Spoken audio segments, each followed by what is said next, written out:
सृष्टि की शुरुआत में भगवान विष्णु शेषनाग पर सो रहे थे, जबकि देवी लक्ष्मी उनके पास खड़ी थी।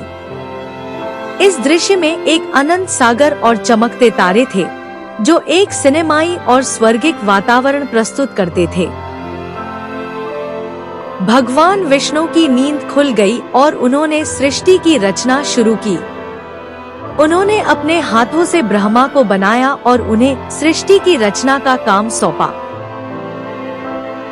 ब्रह्मा ने सृष्टि की रचना शुरू की और उन्होंने पृथ्वी, जल, अग्नि, वायु और आकाश की रचना की। उन्होंने जीवों की भी रचना की और उन्हें पृथ्वी पर बसाया। सृष्टि की रचना पूरी हो गई और भगवान विष्णु ने अपने काम को पूरा किया। उन्होंने देवी लक्ष्मी के साथ मिलकर सृष्टि की देखभाल करने का फैसला किया। सृष्टि की देखभाल करने के लिए भगवान विष्णु और देवी लक्ष्मी ने अपने अवतार लिए। उन्होंने जीवों की रक्षा की और उन्हें सुखी और समृद्ध बनाया। सृष्टि की कहानी यहीं समाप्त होती है। भगवान विष्णु और देवी लक्ष्मी ने सृष्टि की रचना की और उसकी देखभाल की। उन्होंने जीवों को सुखी और समृद्ध बनाया और सृष्टि को एक सुंदर और शांतिपूर्ण स्थान बनाया। ब्रह्मा की उत्पत्ति। भगवान विष्णु के नाभि से एक पवित्र कमल का उद्भव हुआ, जिसमें से ब्रह्मा धीरे धीरे प्रकट हो रहे थे। ब्रह्मा के प्रकट होने के साथ ही सृष्टि का निर्माण शुरू हुआ और सभी देवता इस अद्भुत दृश्य को देख रहे थे। ब्रह्मा ने अपनी शक्ति से सृष्टि को विभिन्न रूपों में बनाना शुरू किया, जिसमें पेड़ पौधे, जानवर और मानव शामिल थे। सृष्टि के निर्माण के साथ ही ब्रह्मा ने मानव जीवन के लिए नियम और कर्तव्य बनाने शुरू किए, जिससे मानवता का विकास हो सके। ब्रह्मा के द्वारा बनाए गए नियम और कर्तव्यों का पालन करके मानवता ने विकास किया और सृष्टि को और भी सुंदर बनाने का काम किया। और इस प्रकार ब्रह्मा की उत्पत्ति और सृष्टि के निर्माण की कहानी समाप्त हुई, जो हमें सिखाती है कि जीवन का विकास और सुंदरता कैसे बनाई जा सकती है। विस्तृत कहानी। ब्रह्मा ने सृष्टि की रचना की और पृथ्वी पर पर्वत, नदियाँ, जंगल और जीव जंतुओं को उत्पन्न किया। धीरे धीरे पृथ्वी पर मनुष्यों का आविर्भाव हुआ और वे जीवन की शुरुआत करने लगे। पृथ्वी की सुंदरता बढ़ती गई और यह एक सुंदर और आकर्षक ग्रह बन गया। ब्रह्मा की सृष्टि ने पृथ्वी को एक जीवंत और गतिशील ग्रह बना दिया। पृथ्वी पर जीवन की विविधता और सुंदरता ने इसे एक अद्वितीय ग्रह बना दिया। और इस प्रकार ब्रह्मा की सृष्टि ने पृथ्वी को एक सुंदर और जीवंत ग्रह बना दिया, जो आज भी हमारे लिए एक आश्चर्य है। विष्णु की कहानी। पृथ्वी को विनाश से बचाने के लिए विष्णु ने मत्स्य अवतार लिया, जिसमें उन्होंने राजा मनु की नाव को बचाया और पृथ्वी को विनाश से बचाया।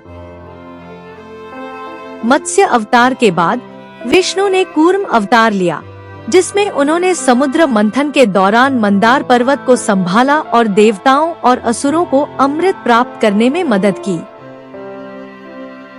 विष्णु के अवतारों ने पृथ्वी को विनाश से बचाया और जीवन को एक नई दिशा दी, जिससे सभी जीवों को आशा और सुरक्षा मिली।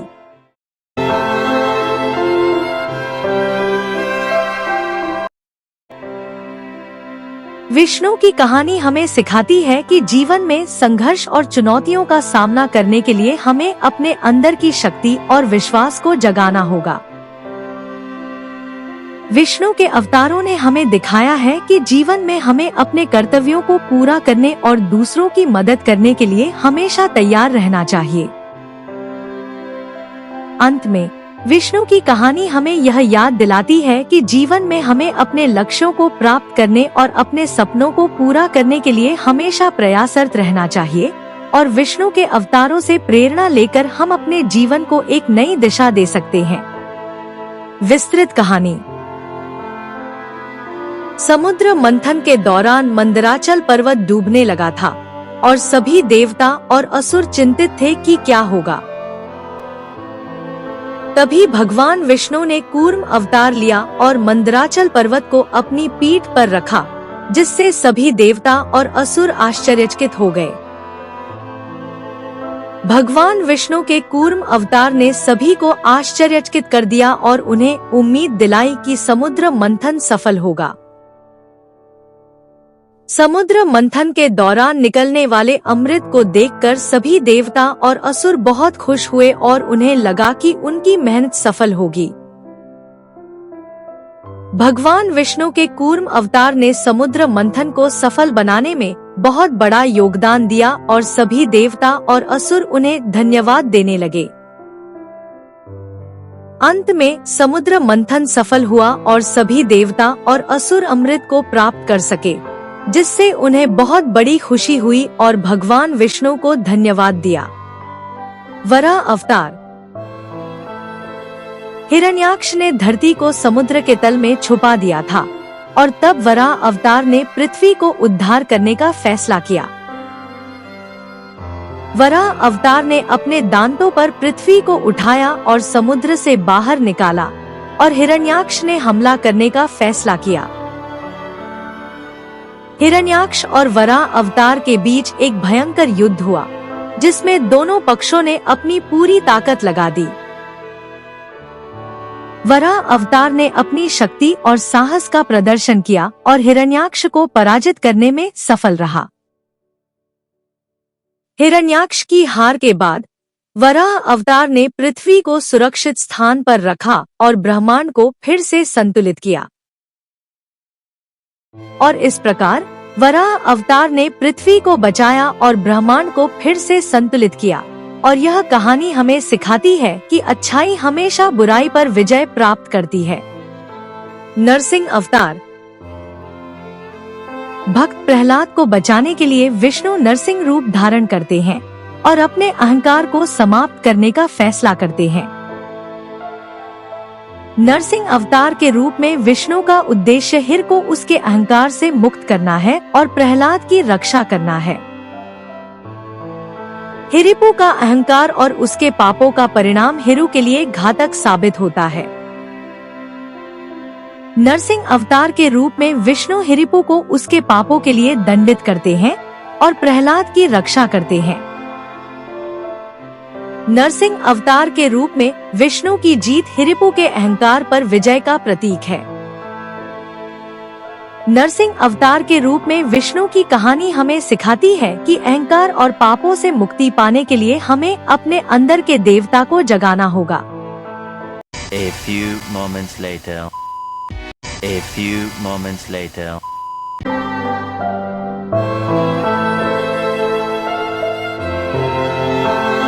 वामन अवतार। छोटे ब्राह्मण रूप में विष्णु की कहानी शुरू होती है, जो राजा बलि से 3 कदम जमीन मांगते हैं और फिर अपने विशाल रूप में बदल जाते हैं। विष्णु का विशाल रूप पूरे ब्रह्मांड को ढक लेता है और उनकी दिव्य आभा से पूरा आकाश और पृथ्वी भर जाता है। राजा बलि और उनके सैनिक विष्णु के विशाल रूप को देखकर हैरान और भयभीत हो जाते हैं और वे समझ नहीं पाते कि क्या हो रहा है। विष्णु का विशाल रूप पूरे ब्रह्मांड को अपने अधीन कर लेता है और वह अपनी दिव्य शक्ति का प्रदर्शन करता है। राजा बलि और उसके सैनिक विष्णु की दिव्य शक्ति को देखकर पूरी तरह से पराजित हो जाते हैं और वे विष्णु की महानता को स्वीकार करते हैं। विष्णु की कहानी का अंत होता है, जिसमें वह अपने विशाल रूप में पूरे ब्रह्मांड को अपने अधीन कर लेता है और अपनी दिव्य शक्ति का प्रदर्शन करता है। परशुराम अवतार।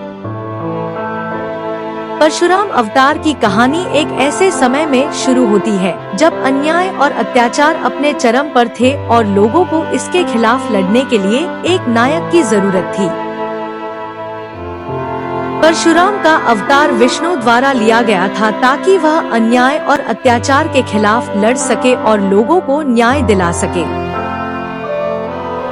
परशुराम ने अपने अवतार के दौरान कई असुरों और राक्षसों को हराया और लोगों को उनके अत्याचार से मुक्ति दिलाई। परशुराम की सबसे बड़ी लड़ाई क्षत्रियों के खिलाफ थी, जो अपने शक्ति और प्रभाव का दुरुपयोग कर रहे थे। परशुराम ने क्षत्रियों को हराया और लोगों को उनके अत्याचार से मुक्ति दिलाई, जिससे लोगों को न्याय और शांति मिली। परशुराम अवतार की कहानी हमें सिखाती है कि न्याय और सत्य की जीत होती है और अन्याय और अत्याचार का नाश होता है। राम अवतार।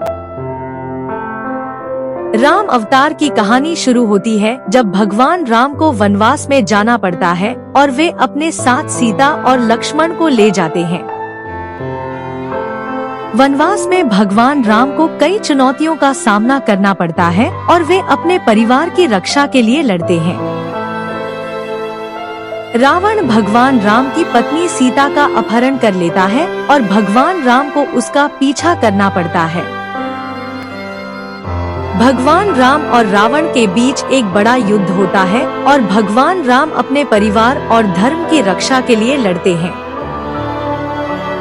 भगवान राम रावण को हराने में सफल होते हैं और अपनी पत्नी सीता को वापस प्राप्त करते हैं। भगवान राम की जीत के साथ ही कहानी समाप्त होती है और भगवान राम अपने परिवार और राज्य के साथ खुशी से रहते हैं। कृष्ण अवतार। कृष्ण की बांसुरी की धुन पर वृंदावन भर जाता था। गायें उनके पास चलती थी और राधा मुस्कुराती थी। वृंदावन की सुंदरता और कृष्ण की बांसुरी की मधुर धुन से सभी जीव जंतु मोहित हो जाते थे। कृष्ण की बांसुरी की धुन से वृंदावन में प्रेम और भक्ति का एक अद्भुत माहौल बन जाता था। वृंदावन के सभी जीव जंतु कृष्ण की बांसुरी की धुन पर नाचने लगते थे और राधा कृष्ण के साथ नाचती थी। कृष्ण की बांसुरी की धुन से वृंदावन में एक अद्भुत और रोमांचक माहौल बन जाता था जो सभी को आकर्षित करता था। अंत में कृष्ण की बांसुरी की धुन वृंदावन को एक अद्भुत और अविस्मरणीय स्थान बना देती है जो सभी के दिलों में बस जाता है। महाभारत उपदेश। कुरुक्षेत्र के युद्ध भूमि में कृष्ण अर्जुन को गीता का अमर ज्ञान दे रहे हैं और अर्जुन को अपना विश्व रूप दिखा रहे हैं। अर्जुन को कृष्ण का विश्व रूप देखकर बहुत आश्चर्य हो रहा है और वह अपने गुरु की महानता को समझने की कोशिश कर रहा है। कृष्ण अर्जुन को गीता के अमर ज्ञान के माध्यम से जीवन के सही रास्ते की ओर ले जा रहे हैं और अर्जुन को अपने कर्तव्य की याद दिला रहे हैं। अर्जुन को कृष्ण की बातें समझ में आ रही हैं और वह अपने जीवन के उद्देश्य को समझने की कोशिश कर रहा है। कृष्ण और अर्जुन के बीच का यह संवाद महाभारत के इतिहास में एक महत्वपूर्ण अध्याय है और यह ज्ञान आज भी प्रासंगिक है।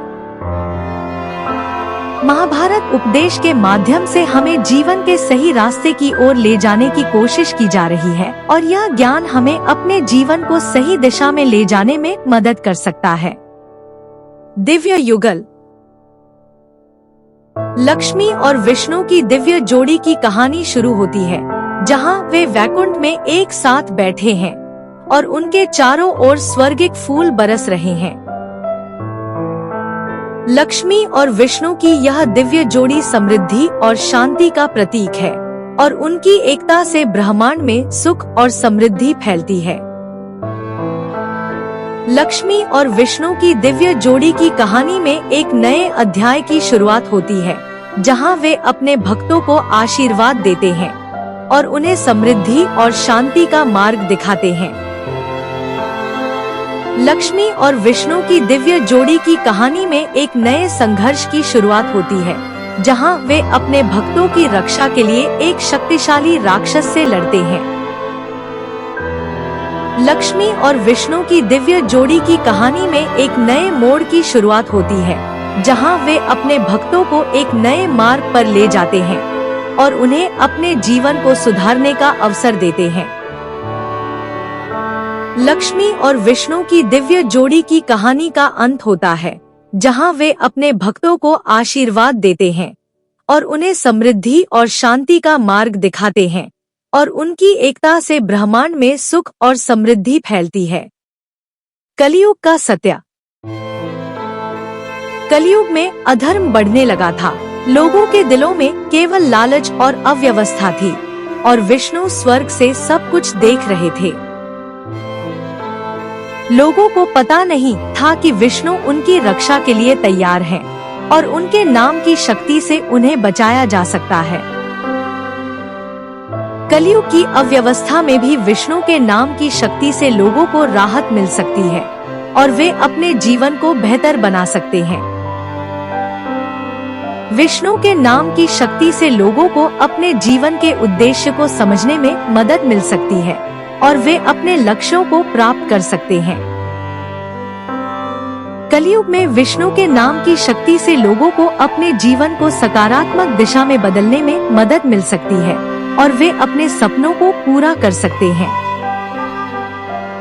अंत में विष्णु के नाम की शक्ति से लोगों को अपने जीवन के सच्चे अर्थ को समझने में मदद मिलेगी, और वे अपने जीवन को सच्ची शांति और खुशी से भर देंगे। वैकुंठ दर्शन। भक्त जो सच्चे दिल से विष्णु को याद करते हैं और उनकी पूजा करते हैं, उन्हें वैकुंठ की दिव्य शांति प्राप्त होती है। विष्णु पुराण में बताया गया है कि विष्णु के अवतार और सृष्टि की अमर कहानी को देखने से हमें भक्ति, धर्म और दिव्य शक्ति का अनुभव होता है। इस पवित्र और दिव्य कहानी को देखने से हमें अपने जीवन में सकारात्मक परिवर्तन लाने की प्रेरणा मिलती है, और हमें अपने लक्ष्यों को प्राप्त करने की शक्ति मिलती है। वैकुंठ की दिव्य शांति और सुख का अनुभव करने के लिए हमें अपने हृदय को शुद्ध करना होगा और विष्णु की भक्ति में लीन होना होगा। इस दिव्य रील शॉर्ट वीडियो में विष्णु पुराण की कहानी को देखें और अपने जीवन में भक्ति, धर्म और दिव्य शक्ति का अनुभव करें। अंत में हमें विष्णु की कृपा और आशीर्वाद से अपने जीवन में सुख, शांति और समृद्धि की प्राप्ति होती है, और हमें अपने लक्ष्यों को प्राप्त करने की शक्ति मिलती है।